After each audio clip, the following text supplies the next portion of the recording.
रामकृष्ण हरी, रामकृष्ण हरी, रामकृष्ण हरी. देवाची द्वारी उभा क्षणभरी, तेणे मुक्तिचारी साधियेल्या.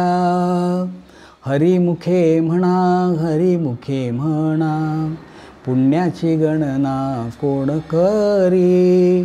असोनी संसारी जिव्हे वेगू करी, वेदशास्त्र उभारी बाह्या सदा. ज्ञानदेव म्हणे व्यासाची या खुणा, द्वारकेचा राणा पांडवा घरी. हरिमुखे म्हणा, हरिमुखे म्हणा, पुण्याची गणना कोण करी. पुण्याची गणना कोण करी. रामकृष्ण हरी. मी किसन महाराज चौधरी. चला पंढरीला जाऊ. प्रसाद यूट्यूब चॅनलवरून आपण हरिपाठाचं चिंतन ऐकत आहोत. पुण्यामध्ये सर्व पालख्या आलेल्या आहेत आणि आजचा मुक्कामही पुण्यात आहे. संध्याकाळची वेळ आहे. सर्व वारकरी आपापलं नित्यनेम आटपून संध्याकाळच्या वेळेला एकत्र बसलेले आहेत. पुन्हा भक्तगणांनी प्रार्थना केली की महाराज, आज आम्हाला हरिपाठाबद्दल आणखीन काही सांगा ना. हरिपाठाची उत्सुकता त्यांची अधिकाधिक वाढत होती. मंडळी, मागच्या निरूपणामध्ये आपण ज्ञानेश्वर माऊलींची ज्ञानेश्वरी लिहिण्याची भूमिका, अमृतानुभव लिहिण्याची भूमिका आणि चांगदेव पासष्टी लिहिण्याची भूमिका ही विस्तारानं आपण पाहिली. शेवटी निवृत्तीनाथांच्या आज्ञेवरून ज्ञानेश्वर माऊलींनी नाममंत्र सांगणारा किंवा नामाचं महत्त्व सांगणारा अशा प्रकारचा छोटेखानी ग्रंथ लिहिला आणि तो ग्रंथ म्हणजे हरिपाठ. निवृत्तीनाथांनी सांगितलं, ज्ञानदेवा, 1400 वर्ष आयुष्य जगलेल्या चांगदेवाला जे समजलं नाही ते सामान्य माणसांना काय समजणार. विद्वानांनासुद्धा ज्ञानेश्वरी समजू शकत नाही, ते सामान्य माणसांना कसे समजणार. अभ्यासकांनाही त्या अमृतानुभवाचा बोध होत नाही, ते सामान्य माणसांना कसं लक्षात येणार. आणि म्हणून सोप्या भाषेमध्ये तुम्ही काहीतरी सांगा. आणि सोप्या भाषेत केलेली रचना म्हणजे माऊलींचं हरिपाठाचे अभंग. मी मागच्या वेळेला आपल्याला सांगितलं, हरिपाठामध्ये 27 अभंग आहेत आणि संपूर्ण नाम महात्म्य सांगणारा अशा प्रकारचा हा छोटेखानी ग्रंथ आहे. ग्रंथ जरी छोटा असला तरी अर्थाने मात्र फार मोठा आहे. ग्रंथ जरी लहान असला तरी अर्थाने मात्र अत्यंत महान आहे. मागच्या निरूपणामध्ये आपण पहिल्या अभंगाचं चिंतन हे सरळ पाहिलं की नामस्मरण कुठे करावं, नामस्मरण कधी करावं, नामस्मरण किती वेळ करावं आणि त्याचा फायदा काय होणार. माऊलींच्या या अभंगाची रचना जर आपण पाहिली तर पूर्वार्ध हा नामस्मरणाबद्दलचं सांगणार आहे आणि उत्तरार्ध हा नामस्मरणाचा फायदा सांगणार आहे. नामस्मरण कुठे करावं, देवाचे द्वारी. किती वेळ करावं, उभा क्षणभरी. उत्तरार्धात माऊली सांगतात, तेणे मुक्तिचारी साधियेल्या. फायदा काय होणार, स्वरूपता, समीपता, सलोकता, सायुज्यता, चारही मुक्ती आपल्याला मिळून जातील. दुसऱ्या चरणामध्ये माऊली असं म्हणतात की ते म्हणतात, देवाचे द्वारी उभा क्षणभरी, तेणे मुक्तिचारी साधियेल्या. नामस्मरण कशाने करावं, हरिमुखे म्हणा, हरिमुखे म्हणा, तोंडाने नामस्मरण करावं. फायदा काय होणार, पुण्याची गणना कोण करी. एवढं पुण्य पदारात पडेल, एवढं पुण्य पदारात पडेल की त्याची गणनाच करता येणार नाही. पुण्याची गणना कोण करे. पुढे ते म्हणतं, असोनी संसारी. आणि यासाठी संसार सोडायची गरज नाही. असोनी संसारी जिव्हे वेगू करे. संसार सोडायची गरज नाही. असोनी संसारी. जिव्हेला जर नामस्मरणाचा वेग दिला तर वेदशास्त्र बारी बाया सदा. फायदा काय होणार, वेदशास्त्र वर बाह्या करून तुझा स्वीकार करेल. आणि ते म्हणतात, माऊली म्हणतात, हे मी नाही सांगत बरं, ते म्हणतात की ज्ञानदेव म्हणे व्यासाची या खुणा, द्वारकेचा राणा पांडवा घरी. म्हणजे हे व्यास महाराज असं म्हणतात, द्वारकेचा राणा पांडवा घरी. आताच्या निरूपणामध्ये आपण याचा गूढार्थ पाहणार आहोत. देवाचं द्वार म्हणजे देवळाचं दार नाही, कारण देवाच्या दारामध्ये बसून जर आपण नामस्मरण केलं तर चारी मुक्ती आपल्याला प्राप्त होतात असा सरळ अर्थ घेऊन उपयोग नाही. देवाचं द्वार म्हणजे देवळाचं द्वार नव्हे, तर देवाचं द्वार म्हणजे श्रद्धा. प्रत्येक व्यक्तीच्या जीवनामध्ये श्रद्धा असणं अत्यंत महत्त्वाचं आहे. भगवंत प्राप्तीचं उत्तम साधन जर पहिली पायरी जर कोणती असेल तर ते म्हणजे श्रद्धा. देव जर आपल्याला प्राप्त करून घ्यायचा असेल तर आपल्या जीवनामध्ये श्रद्धा असणं हे अत्यंत महत्त्वाचं आहे. श्रद्धेशिवाय माणूस जगू शकत नाही. मी उद्या जगणार आहे याच्यावर माझी श्रद्धा आहे, म्हणून तर आत्ताचा क्षण मी आनंदाने घालू शकतो. जर मला कोणी सांगितलं उद्या सगळं काही संपणार आहे तर मला वाटतं हा क्षणसुद्धा मला आनंदाने घालवता येणार नाही. उद्या मी जगणार आहे यावर आपली श्रद्धा आहे. डॉक्टरकडे ज्या वेळेला आपण जातो तेव्हा डॉक्टर आपल्याला औषध गोळ्या देतो. या गोळीने मी बरा होणार आहे. दिलेली गोळी डॉक्टरांनी मला दिलेली आहे. डॉक्टरवर माझी श्रद्धा आहे आणि म्हणून तर ती कडू असलेली गोळीसुद्धा मी आवडीने खातो, गोड करून खातो, कारण डॉक्टरवर आपली श्रद्धा आहे. मी आणखीन एक मार्मिक उदाहरण सांगत असतो. एस टीने जेव्हा आम्ही प्रवास करतो त्यावेळेला बिनधास्त आम्ही एस टीमध्ये बसतो, कारण एस टी चालवणारा जो ड्रायव्हर आहे त्याच्यावर आपली श्रद्धा आहे का आपल्याला बरोबर योग्य ठिकाणी घेऊन जाणार आहे. तेच जर आपण खाजगी गाडीने प्रवास करायला लागलो तर आपण अगोदर गाडीची पूजा करतो आणि मग आपण गाडीत बसतो, कारण गाडी चालवणाऱ्यावर आपली काही श्रद्धा नसते.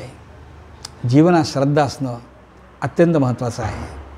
माऊली या ठिकाणी म्हणतात देवाचे द्वारी म्हणजे श्रद्धा, आणि मग पुढे म्हणतात उभा क्षणभरी, म्हणजे क्षणभर उभं नाही राहायचं, तर जीवनातला प्रत्येक क्षण हा आनंदाने घालवायचा आहे.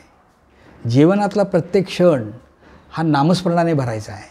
उभा क्षणभरी, क्षणभरी म्हणजे थोडा वेळ नाही, तर क्षणभर, जीवनातला प्रत्येक क्षणभर, कारण हा क्षण माझ्या हातात आहे पण पुढचा क्षण माझ्या हातात असेलच असं नाही. कबीर महाराज असं म्हणतात, श्वास श्वास पर नामले वृथा श्वासमतक होय, ना जाने उच्छ्वस आव न होय न होय. हा श्वास माझ्या हातात आहे पण पुढचा श्वास माझ्या हातात असेलच असं नाही. पुढे ते म्हणतात की गदी माडगुळकरांनी मोठं सुंदर अशा प्रकारचं वर्णन केलं आहे. गदी माडगुळकर एका रामायणातल्या एका गीतामध्ये म्हणतात, नाही खर्चली कवडी दमडी, नाही खर्चली कवडी दमडी, नाही वेचिला दाम, बाई मी विकत घेतला श्याम, बाई मी विकत घेतला श्याम. कुणी म्हणे ही असेल चोरी, कुणा वाटते असे उधारी, कुणी म्हणे ही असेल चोरी, कुणा वाटते असे उधारी. कुणी म्हणेल ही चोरी आहे, कुणाला वाटेल ही उधारी आहे, पण मी तो विकत मात्र घेतला आहे. मग मला तो कसा विकत घेता आला? मी एक दमडी पण खर्च केली नाही, एक पैसाही खर्च केला नाही, मग मला तो विकत कसा घेता आला? शेवटच्या चरणामध्ये गदिमांनी म्हटलं आहे, जन्मभरीच्या श्वासा इतके मोजी आले हरिनाम, बाई मी विकत घेतला श्याम. म्हणजे माझ्या वाट्याला जेवढे श्वास आले त्या प्रत्येक श्वासागणित मी भगवंताचं नामस्मरण केलं, म्हणून मला तो विकत घेता आला. अर्थ समजणं फार गरजेचं आहे. क्षणभरी, जीवनातला प्रत्येक क्षणभर. पण आज मात्र आमची अशी अवस्था आहे की घटिका गेली पळे गेली तास वाजे घणाना, जन्म गेला व्यर्थ वाया रामकार्य म्हणाना. संपूर्ण जन्म आमचा जातो पण तोंडामध्ये भगवंताचं नाव आमच्या कधी येत नाही. मला एक प्रसंग आठवतो. एका ठिकाणी मी याच विषयावर बोलत होतो आणि हे पद मी म्हणालो, ते श्रोत्यांना खूप भावलं, तो विचार लोकांना खूप पटला. माझं प्रवचन संपल्यानंतर एक 70 वर्षाची व्यक्ती माझ्याजवळ आली. वृद्ध होते ते. मला नमस्कार करून म्हणाले, महाराज माझ्या अत्यंत आवडीचं गाणं आहे, इतकं आवडीचं आहे की जेव्हा मी बाथरूममध्ये आंघोळ करायला जातो ना, त्यावेळेलासुद्धा मी माझ्या रेडिओवर हेच गाणं लावतो, टेप रेकॉर्डवर मी हेच गाणं लावतो आणि आंघोळ करतो. इतकं मला हे गाणं आवडतं. पण खरं सांगू का, ते गाणं मी एवढे दिवस फक्त ऐकलं होतं. आज मला त्याचा अर्थ समजला की गदिमांनी असं का म्हणालेत ते, की जन्मभरीच्या श्वासा इतके मोजी आले हरिनाम. प्रत्येक श्वासागणिक मी नामस्मरण केलं म्हणून मला तो विकत घेता आला, हे आज मला समजलं. खरं सांगू का मंडळी, संतांचं तत्त्वज्ञान, संतांचं ज्ञान आपल्याला समजणं, यासाठी फार मोठा विवेक आपल्यामध्ये निर्माण व्हावा लागतो. वयाच्या 16व्या वर्षी ज्ञानेश्वर माऊलींनी ज्ञानेश्वरी लिहिली, वयाच्या 16व्या वर्षी. पण आमच्या आयुष्याची या आकड्याची उलटापालट जरी झाली, म्हणजे 16 वर्षाचं आयुष्य आमचं 61 वर्षाचं जरी झालं, तरीसुद्धा आम्हाला ज्ञानेश्वरी कळत नाही.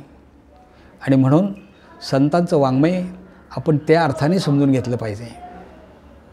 जन्मभरीच्या श्वासा इतके मोजी आले हरिनाम, प्रत्येक क्षणागणिक नामस्मरण कर. अभंगाच्या 2ऱ्या चरणामध्ये माऊली असं म्हणतात की मी नामस्मरण केलं, फायदा काय मला त्याचा होणार आहे. देवाची येद्वारी उभा क्षणभरी त्याने मुक्तिचारी साधी गेल्या. म्हणजे जेव्हा मी नामस्मरण करेल त्यावेळेला 4ही मुक्ती मला मिळतील. स्वरूपता, समीपता, सलोकता आणि सायुज्यता. समीपता म्हणजे काय, तर आपल्या भगवंताच्यापर्यंत जाण्याची क्षमता ज्या वेळेला आपल्यामध्ये निर्माण होते त्याला आपण समीपता असं म्हणतो, जवळ जाणं. स्वरूपता म्हणजे काय, तर इतकं भक्तीच्या माध्यमातून आपण त्याच्या जवळ जातो की आपणच देव होऊन जातो. देव पाहावयासी गेलो आणि देवचे होऊनी ठेलो, अशा प्रकारची अवस्था, याला आपण स्वरूपता असं म्हणतो.